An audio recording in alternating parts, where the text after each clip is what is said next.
नमस्कार, मैं हूं पंकज श्रीवास्तव। स्वराज एक्सप्रेस में आपका स्वागत है। खबरों का सिलसिला शुरू करते हैं सुर्खियों के साथ। स्वास्थ्य मंत्रालय का दावा, देश में अब 7.5 दिन में कोरोना के मामले हो रहे हैं दोगुने। लॉकडाउन से पहले 3.5 दिन में ही आ रहे थे मामले।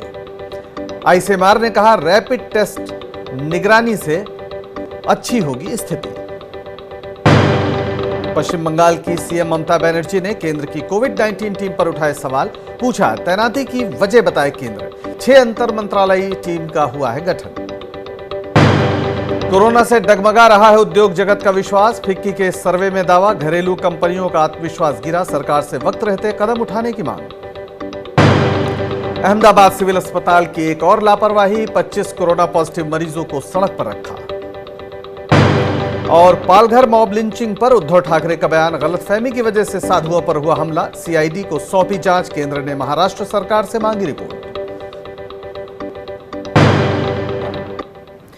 कोरोना वायरस के संक्रमण में बढ़ोतरी के बीच स्वास्थ्य मंत्रालय ने अच्छी खबर दी है। देश में पिछले 7 दिनों के आंकड़ों के मुताबिक कोरोना वायरस के मामलों की डबलिंग रेट 3.5 से बढ़कर 7.5 हो गई है।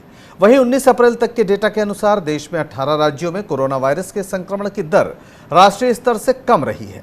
अब तक देश भर में कोरोना के 2546 मरीज ठीक हो चुके हैं, जो कुल मरीजों के 14.75% है। साथ ही स्वास्थ्य मंत्रालय ने बताया कि देश में 23 राज्यों और केंद्र शासित प्रदेशों के 59 जिले कोरोना से मुक्त हो गए हैं। इन जिलों में पिछले 14 दिनों से कोरोना का कोई केस नहीं आया है। वहीं पुडुचेरी में माहे, कर्नाटक में कोडागू और उत्तराखंड में पौड़ी गढ़वाल में पिछले 28 दिनों में कोई मामला दर्ज नहीं हुआ है।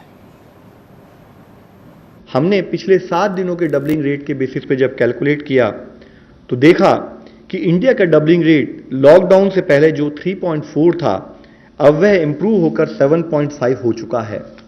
और इससे संबंधित और भी एक अच्छी न्यूज़ ये है कि अगर हम 19 अप्रैल तक का डेटा लें तो इस नेशनल एवरेज के तहत 18 स्टेट्स में नेशनल एवरेज से बेटर परफॉर्मेंस और बेटर इंप्रूवमेंट नोटिस किया गया है। वहीं रैपिड टेस्ट को लेकर आईसीएमआर ने कहा है कि एक केस के लिए रैपिड टेस्ट का इस्तेमाल नहीं हो सकता। इसका इस्तेमाल सर्विलांस के लिए किया जाता है। साथ ही स्वास्थ्य मंत्रालय ने बताया कि G20 के साथ मिलकर वैक्सीन बनाने पर काम किया जा रहा है। ये जो रैपिड टेस्ट हैं, जैसा मैंने बोला, सारे दुनिया में कहीं भी उसको इंडिविजुअल के डायग्नोसिस के लिए इस्तेमाल नहीं करते, क्योंकि अभी भी एक चीज़ कायम है कि इस विषाणु के खिलाफ एंटीबॉडी जो डेवलप होती है, वो एंटीबॉडी कितनी पावरफुल होगी, वो इम्यून रिस्पांस का द्योतक होगी क्या, इसका कहीं पता नहीं है। ऐसे रहते हुए भी इसका इस्तेमाल सर्वेलेंस पर्पस के लिए हो सकता है। कोरोना वायरस से एक ओर पूरा देश त्रस्त है। तमाम राज्य सरकारें और केंद्र सरकार मिलकर इस आपदा से मुकाबला कर रही हैं। केंद्र सरकार ने पश्चिम बंगाल समेत कुछ राज्यों में इंटर मिनिस्ट्रियल सेंट्रल टीम भेजने का फैसला किया है। ये टीमें राज्यों में कोरोना के जमीनी हालात और लॉकडाउन का उल्लंघन होने की शिकायतों पर अपनी रिपोर्ट केंद्र सरकार को भेजेंगी। इस टीम में केंद्र के अलग अलग मंत्रालयों के अधिकारी और मंत्री शामिल होंगे। ये टीमें राज्यों की कोरोना के खिलाफ तैयारियों और मुख्य रूप से लॉकडाउन की सफलता की समीक्षा करेंगी। केंद्रीय गृह मंत्रालय ने राज्य के मुख्य सचिव को लिखे पत्र में कहा कि ये टीमें जनहित के हालात का ऑन स्पॉट असेसमेंट करेंगी, राज्य सरकारों को निर्देश देंगी और अपनी रिपोर्ट केंद्र सरकार को भेजेंगी। साथ ही गृह मंत्रालय ने बताया कि मध्य प्रदेश के इंदौर, महाराष्ट्र के पुणे और मुंबई, राजस्थान के जयपुर, पश्चिम बंगाल के कोलकाता, मेदिनीपुर ईस्ट, दार्जिलिंग, कालिम्पोंग और जलपाईगुड़ी में हालात बेहद गंभीर हैं।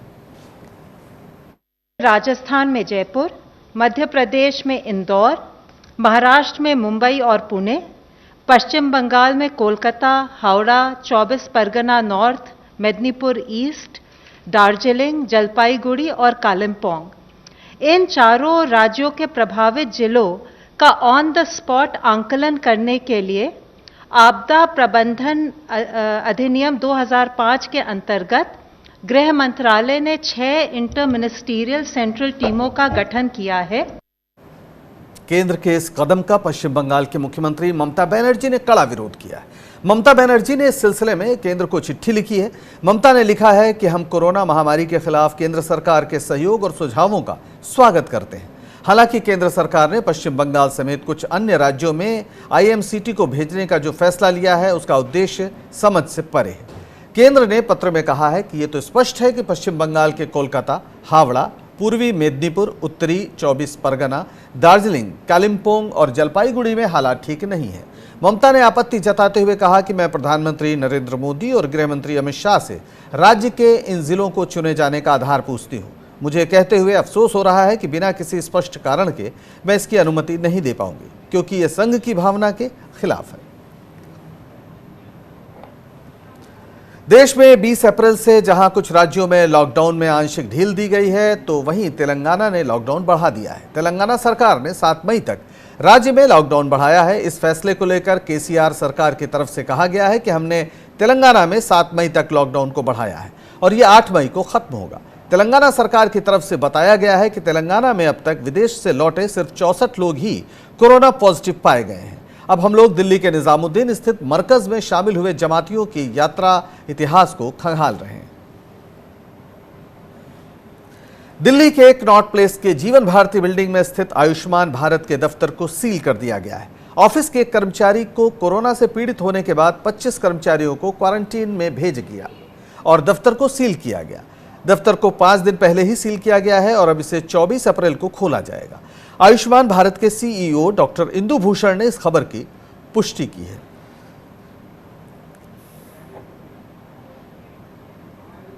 कोरोना और लॉकडाउन को लेकर कांग्रेस के सलाहकार ग्रुप की आज बैठक हुई, जिसमें ताजा हालात को लेकर चर्चा की गई। बैठक के बाद कांग्रेस ने केंद्र सरकार से हर जनधन खाते और पेंशन खाते में 7,500 रुपए तुरंत जमा करने की मांग की है। साथ ही कहा कि PM किसान सम्मान निधि के तहत किसानों को भी DBT के तहत तुरंत 7,500 रुपए दिए जाएं। साथ ही उन्होंने कहा कि कांग्रेस पार्टी सरकार के साथ रचनात्मक तरीके से काम कर रही है। ऐसे में सरकार को भी अपनी मानसिकता में बदलाव लाकर हमारी मांगों पर सकारात्मक काम करना चाहिए।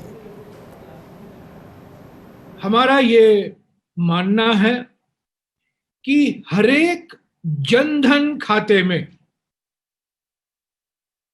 7,500 रुपया तुरंत डिपॉजिट होना चाहिए। दूसरी, जो केंद्र सरकार की ओर से, मैं ग्रामीण विकास मंत्री रह चुका हूं, ग्रामीण विकास मंत्रालय में 3 पेंशन की परियोजनाएं हैं, बुजुर्गों के लिए, विकलांगों के लिए और विधवाओं के लिए। और कांग्रेस पार्टी की एक मांग है कि इन पेंशन खाते में, विधवाओं के पेंशन के खाते में, विकलांगों के पेंशन के खाते में और बुजुर्गों के पेंशन के खाते में 7,500 रुपया जाना जरूरी है। तीसरी बात, जो PM किसान परियोजना है, इनमें 2,000 रुपया भेजा गया है केंद्र सरकार की ओर से। कांग्रेस पार्टी का यह मानना है कि जैसे कि जनधन और पेंशन के खाते में 7,500 रुपया इमीडिएटली तुरंत डिपॉजिट होने की जरूरत है, इसी तरह PM किसान खाते में भी 7,500 रुपया भेजना जरूरी है। कांग्रेस के मुख्य प्रवक्ता रणदीप सिंह सुरजेवाला ने हरियाणा सरकार पर निशाना साधा है। उन्होंने कहा कि खट्टर सरकार गेहूं खरीद पर पूरी तरह फेल रही है। राज्य में किसान और आढ़तियों का बुरा हाल है। पहले दिन ही खट्टर सरकार पूरी तरह से फेल साबित हो गई है। कैथल, गुलाचीका, उचाना, नरवाना, नारनौद, जींद, महेंद्रगढ़, बल्लभगढ़, पूरे प्रदेश की मंडियों में हाहाकार मचा है और किसान खून के आंसू रोने को मजबूर है। कहीं मंडियों में खरीद एजेंसियां ही नहीं, कहीं किसी मंडी के अंदर बारदाना नहीं। कोरोना वायरस के संक्रमण पर पल पल का अपडेट देने वाले पत्रकार भी इसकी चपेट में आ गए। मुंबई में 53 पत्रकारों के नमूने पॉजिटिव मिले हैं। BMC ने इसकी पुष्टि करते हुए कहा कि सभी पत्रकारों को आइसोलेट कर दिया गया है। 171 पत्रकारों के नमूनों की जांच कराई गई थी, जिनमें फोटोग्राफर, रिपोर्टर और वीडियो जर्नलिस्ट शामिल हैं। इन सब के बीच धारावी में 30 नए मामले सामने आए हैं, जिसके बाद धारावी में कोरोना मरीजों की संख्या 168 हो गई है, जबकि 11 लोगों की मौत हुई है। बीजेपी ने कहा है कि कोरोना की हालत बेहद ही भयावह है। बीजेपी नेता किरीट सोमैया ने कहा कि मीडिया संस्थानों को अपने कर्मचारियों का विशेष ध्यान रखना होगा। 168 में से 53 पत्रकार कोरोना बाधित, कोरोना पॉजिटिव ऐसा रिपोर्ट आया है। बहुत ही गंभीर रिपोर्ट है। राज्य सरकार ने गंभीरता से इसकी दखल लेनी चाहिए। उन पत्रकारों की एंड तक अच्छे होने तक ट्रीटमेंट की जवाबदारी ये राज्य सरकार और वो टीवी चैनल के मालिकों ने करनी चाहिए और इन लोगों को एक विशेष इंश्योरेंस कवर भी देना चाहिए। अहमदाबाद में कोरोना मरीजों के साथ एक बार फिर बुरा बर्ताव किया गया है। अस्पताल प्रबंधन ने कोरोना पॉजिटिव मरीजों को सड़क पर छोड़ दिया। रात 9 बजे से लेकर रात 1 बजे तक कोरोना के पॉजिटिव मरीज सड़क पर पड़े हैं। इनकी सुध लेने वाला कोई नहीं था और ना इन्हें भर्ती किया गया। जब ये मामला सोशल मीडिया पर वायरल होने लगा तो देर रात मरीजों को अस्पताल में भर्ती किया गया। आपको बता दें कि कोरोना मरीजों को धर्म के आधार पर बांटने के नाम पर पहले ही अहमदाबाद में स्वास्थ्य विभाग की किरकिरी हो चुकी है। कोरोना को लेकर लागू किए गए लॉकडाउन और दूसरे कदमों के परिणाम धीरे धीरे सामने आ रहे हैं। गोवा के बाद अब मणिपुर से भी अच्छी खबर आई है। मणिपुर के सीएम एन बीरेन सिंह ने ट्वीट करके इसकी जानकारी दी। उन्होंने लिखा कि मुझे ये बताते हुए खुशी हो रही है कि मणिपुर कोरोना फ्री हो गया है। कोरोना के 2 मरीज पूरी तरह से ठीक हो गए हैं। राज्य में कोई नया मामला नहीं आया है। इससे पहले गोवा के सीएम ने जानकारी दी थी कि राज्य के 7 मरीज पूरी तरह स्वस्थ हो गए हैं और अब गोवा में कोरोना का एक भी केस नहीं है। Manipur has become a coronavirus free state now. Seeing the development in other part of the country, we need to be more careful in the near future also.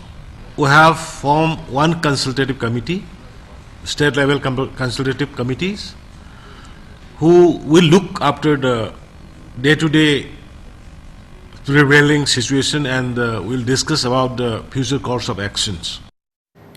Uttar Pradesh के मुख्यमंत्री योगी आदित्यनाथ लोक भवन में आज समीक्षा बैठक करने पहुंचे, जिसमें प्रदेश के 56 जिलों में शुरू हुए कार्यों और दफ्तरों को लेकर जानकारी ली गई। सीएम ने यूपी में प्रदेश में चल रही सामुदायिक रसोई की व्यवस्थाओं और भोजन वितरण की समीक्षा भी की। बता दें कि मुख्यमंत्री योगी आदित्यनाथ के निर्देश पर पिछले 45 दिनों में राज्य में आए 5 लाख श्रमिकों को रोजगार देने के लिए एक समिति का गठन किया गया है। टीम 11 की बैठक में मुख्यमंत्री ने अधिकारियों को निर्देश दिया कि कोटा से आने वाले सभी छात्रों को होम क्वारंटीन करना सुरक्षित कराएं। साथ ही उन्होंने कहा कि आरोग्य सेतु ऐप डाउनलोड करने के बाद ही बच्चे घर जाएं। सीएम योगी ने कहा कि जिन मेडिकल कॉलेजों में टेस्टिंग लैब नहीं है, वहां टेस्टिंग लैब तत्काल स्थापित करने की व्यवस्था की जाए। माननीय मुख्यमंत्री जी ने अपने सरकारी आवास पर इस बैठक में यह भी निर्देश दिया कि कोटा राजस्थान से वापस लौटे सभी बच्चों का होम क्वारंटाइन अवश्य किया जाए। जिन जनपदों के वो बच्चे थे, उन जनपदों में एक बच्चे की पुनः मेडिकल टेस्टिंग की गई और उसी कड़ी में फिर उसके बाद जो है टेस्टिंग के बाद उनको क्वारंटाइन में भेजा गया। देश भर के डॉक्टरों ने 23 अप्रैल को काला दिवस मनाने का ऐलान किया है। इंडियन मेडिकल एसोसिएशन आईएमए ने कहा कि यदि सरकार व्हाइट अलर्ट के बाद भी डॉक्टरों और अस्पतालों के खिलाफ हिंसा पर केंद्रीय कानून लागू करने में विफल रहती है तो 23 अप्रैल को काला दिवस मनाया जाएगा। देश के सभी डॉक्टर काली पट्टी बांधकर काम करेंगे। आईएमए का कहना है कि हमारे डॉक्टर्स को कार्यस्थल पर सुरक्षा और वैध जरूरतों को पूरा करना होगा। साथ ही अपशब्द और हिंसा तुरंत बंद होनी चाहिए। देश को सचेत करने के लिए white alert to the nation के तहत सभी डॉक्टर्स और अस्पतालों के कर्मचारी 22 अप्रैल को रात 9 बजे विरोध और सतर्कता के रूप में मोमबत्ती जलाएंगे। उद्योगपतियों के संगठन फिक्की ने कहा है कि दुनिया के मौजूदा वित्तीय संकट के कारण घरेलू कंपनियों के आत्मविश्वास में 2008-9 के बाद इस समय सबसे ज्यादा कमी आई है। फिक्की ने कहा है कि कोरोना संकट के कारण कंपनियों का कारोबार प्रभावित है। फिक्की के कारोबारी आत्मविश्वास सर्वे के मुताबिक सरकार के समय पर कदम उठाने से ही घरेलू अर्थव्यवस्था सामान्य स्थिति में आएगी। फिक्की ने आरबीआई से ब्याज दरों में कटौती की मांग की है। फिक्की के सर्वे के मुताबिक कोरोना वायरस महामारी के कारण दुनिया में आर्थिक गतिविधियों पर असर पड़ा है। भारत समेत कई देशों को कोरोना से लड़ने के लिए लॉकडाउन करना पड़ा है। इससे आर्थिक गतिविधियां ठप हो गई हैं। फिक्की ने कहा है कि व्यापार भरोसा सूचकांक फिलहाल 42.9 पर है, जो पिछले सर्वे में 59 पर था। इससे पहले 2008-9 की आर्थिक मंदी के दौरान सूचकांक 37.8 पर था। फिक्की में कोरोना संक्रमण के दौरान रोजगार बनाए रखने के लिए एमएसएमई सेक्टर के लिए सब्सिडी, नीतिगत समर्थन, टैक्स छूट और आर्थिक पैकेज की मांग की गई है। महाराष्ट्र के पालघर मॉब लिंचिंग केस में केंद्र सरकार भी एक्शन में आ गई है। केंद्रीय गृह मंत्रालय ने इस मामले में महाराष्ट्र सरकार से रिपोर्ट मांगी है। वहीं दूसरी ओर खुद सीएम उद्धव ठाकरे ने प्रेस कॉन्फ्रेंस करके राज्य सरकार का पक्ष रखा। उन्होंने कहा कि गलतफहमी की वजह से साधुओं पर हमले की घटना हुई। साथ ही महाराष्ट्र सरकार ने हत्या की जांच सीआईडी को सौंप दी है। उद्धव ने भरोसा दिलाया कि इस मामले में किसी को भी बख्शा नहीं जाएगा। साथ ही उन्होंने कहा कि इसे हिंदू मुस्लिम का रंग देने की कोशिश की जा रही है। उद्धव ने कहा कि साधुओं को पालघर में नहीं बल्कि दादरा नागर हवेली के बॉर्डर पर गढ़ चिंचली गांव के पास मारा गया। उन्होंने कहा कि यह घटना दुर्गम परिसर में हुई है। उस रात अंधेरा था। एसपी रात 12 बजे मौके पर पहुंचे और सुबह 5 बजे से 10 बजे तक जंगलों में आरोपियों की तलाश हुई। इस मामले की जांच सीआईडी के उच्च अधिकारी अतुल कुलकर्णी कर रहे हैं। पुलिस क्या कर रही है, सरकार क्या कर रही है, किया ना, कर रहे हैं, हमने किया, किसी को नहीं बख्शा और किसी को भी हम छोड़ेंगे नहीं। वो इसमें मैं सिर्फ कहना चाहता हूं कि जो भी लोग इसमें आग लगाने की कोशिश कर रहे हैं, आग ना लगाए। ये कोई मजहब की बात नहीं है, सिर्फ गलतफहमी जो हुई इस कारण इनकी हत्या हुई, लेकिन इसके बावजूद हम किसी को भी छोड़ने वाले नहीं। महाराष्ट्र के पालघर में 2 साधु और एक ड्राइवर की मॉब लिंचिंग में पीट कर हत्या के मामले में उद्धव सरकार एक्शन में है। कासा पुलिस स्टेशन के 2 पुलिसकर्मियों को निलंबित कर दिया गया है। साथ ही राज्य सरकार ने घटना की उच्च स्तरीय जांच के आदेश दिए हैं। महाराष्ट्र के गृह मंत्री अनिल देशमुख ने बताया कि इस मामले में 110 लोगों को गिरफ्तार किया गया है। इनमें 9 नाबालिग हैं, जिन्हें बाल सुधार गृह में भेज दिया गया है। वहां पे 3 लोग बिना इजाजत के बाहर के स्टेट में जा रहे थे करके उन्होंने मेन रोड से न जाते हुए उन्होंने ग्रामीण के इलाके से जाने की उन्होंने कोशिश की। तो वहाँ पे गांव में से जाने के बाद वहाँ पे उनको पकड़ा गया। गांव वालों को ये लगा कि ये लोग शायद चोरी करने आए या कुछ करने आए या जिस प्रकार की उनकी भावना हुई, उसके कारण उनके ऊपर हमला हुआ है और हमला होने के बाद में 3 लोग उसमें मृत्युमुखी हुए। उसकी पूरी जांच राज्य शासन कर रही है। अखिल भारतीय अखाड़ा परिषद ने महाराष्ट्र के पालघर में जूना अखाड़े के 2 साधुओं की मॉब लिंचिंग में हत्या की कड़ी निंदा की है। अखाड़ा परिषद के अध्यक्ष नरेंद्र गिरी ने कहा कि 3 मई को लॉकडाउन खत्म होने के बाद महाराष्ट्र सरकार के खिलाफ आंदोलन करेंगे। अखाड़ा परिषद ने मौका वारदात पर मौजूद पुलिसकर्मियों पर भी कार्रवाई की मांग की है। निर्णय अभी चूंकि लॉकडाउन के कारण बैठक नहीं कर पा रहे हैं हम लोग। जैसे लॉकडाउन खत्म होगा, हमारी बात महामंत्री से हुई है, सभी पदाधिकारियों से हुई है, सब उत्तेजित हैं। 3 तारीख के बाद हम लोग प्रयास करेंगे कि सबको एक साथ ले करके महाराष्ट्र सरकार को घेरेंगे, कूच करेंगे और कार्रवाई की मांग करेंगे। नहीं तो जबरदस्त वहां आंदोलन करेंगे, सरकार के खिलाफ आंदोलन चलाएंगे। उधर भारतीय कम्युनिस्ट पार्टी के महासचिव डी राजा ने कहा है कि आरोपियों को जल्द से जल्द पकड़कर सजा दी जानी चाहिए। I do not know what the union government is talking about, and Kerala government is considered to be the best performing government as far as corona pandemic is concerned, and I do not know what the center government is looking for or to find out from Kerala government. And there is LDF government, it is competent, and LDF government will respond to what the union government is asking for. Tablighi Jamaat के मुखिया मौलाना साद ने audio clip जारी किया है, जिसमें उन्होंने लोगों से रमजान में घरों में रहने की अपील की है। साथ ही डॉक्टरों की बात पर अमल करने के लिए भी कहा है। ऑडियो क्लिप में उन्होंने प्रशासन के साथ कोऑर्डिनेशन की बात कही है। आपको बता दें कि तबलीगी मामला सामने आने के बाद से मौलाना साद सामने नहीं आ रहे हैं। उनके खिलाफ मुकदमा दर्ज है। हालांकि उन्होंने ऑडियो क्लिप जारी कर कहा था कि वो अभी होम क्वारंटाइन में है। मुल्क और बैरून मुल्क में तमाम दावत के काम करने वालों से ये दरख्वास्त की जाती है कि जब तक हर मुल्क और हर इलाक़े के हुक्काम और इंतज़ामिया पूरी तरह पाबंदी ख़त्म नहीं कर देती, उस वक्त तक आलम भर में खुसूसन हमारे दावत का काम करने वाले साथियों को अपने घरों में रहते हुए ही तरावीह का अहतमाम करना चाहिए और इसमें भी ज़्यादा लोग इकट्ठा ना हों। अलबत्ता मसाजिद में तरावीह का अहतमाम इंतज़ामिया की शराइत और पाबंदियों का लिहाज करते हुए किया जाए और इसमें इंतज़ामिया का ताउन किया जाए और ये हम सबकी इज्तिमाई जिम्मेदारी है। ब्रिटेन के हाईकोर्ट ने भारत के भगोड़े आर्थिक अपराधी विजय माल्या के भारत प्रत्यर्पण से रोकने की अपील खारिज कर दी है। इसके साथ ही विजय माल्या के भारत प्रत्यर्पण का रास्ता साफ हो गया है। 2018 में ब्रिटेन के वेस्टमिंस्टर मजिस्ट्रेट कोर्ट ने विजय माल्या के भारत प्रत्यर्पण को हरी झंडी दी थी। इसके खिलाफ माल्या ने हाईकोर्ट में अपील दाखिल की थी, तभी से यह मामला कोर्ट में चल रहा था। कोर्ट के फैसले के बाद अब माल्या के प्रत्यर्पण का मामला ब्रिटेन की गृह सचिव प्रीति पटेल के पास जाएगा, जो अंतिम फैसला लेगी। माल्या के पास हाईकोर्ट के इस फैसले के खिलाफ सुप्रीम कोर्ट जाने का अधिकार भी है। 14 दिन के अंदर फैसले को चुनौती दी जा सकती है। विजय माल्या पर भारतीय बैंकों का 9,000 करोड़ रुपए से ज्यादा का कर्ज है। माल्या ने यह कर्ज अपनी कंपनी किंगफिशर एयरलाइंस के लिए लिया था। मार्च 2016 में माल्या भारत छोड़कर ब्रिटेन भाग गया। तभी से भारत की एजेंसियां माल्या को ब्रिटेन से भारत लाने में जुटी हैं। दिल्ली में कोरोना वायरस और लॉकडाउन की वजह से परेशान लोगों की मदद दिल्ली सरकार कर रही है। मुख्यमंत्री अरविंद केजरीवाल ने ऑटो और टैक्सी चालकों के खाते में 5,000 रुपए की राहत राशि जारी की है, जो सीधे उनके खातों में ट्रांसफर की गई। केजरीवाल सरकार की मदद से ऑटो चालक काफी खुश हैं। वेरिफिकेशन और लिंकिंग के बाद 23,000 लोगों को ऑलरेडी 5,000 रुपये उनके अकाउंट में ट्रांसफ़र हो चुका है। ये रिपोर्ट जो है हमारा जो फाइनेंस मैनेजमेंट वाला जो सॉफ्टवेयर है उसके थ्रू जो रिपोर्ट आती है लगभग 20,000 के आसपास और एप्लीकेशंस वेरीफाई हो चुकी हैं।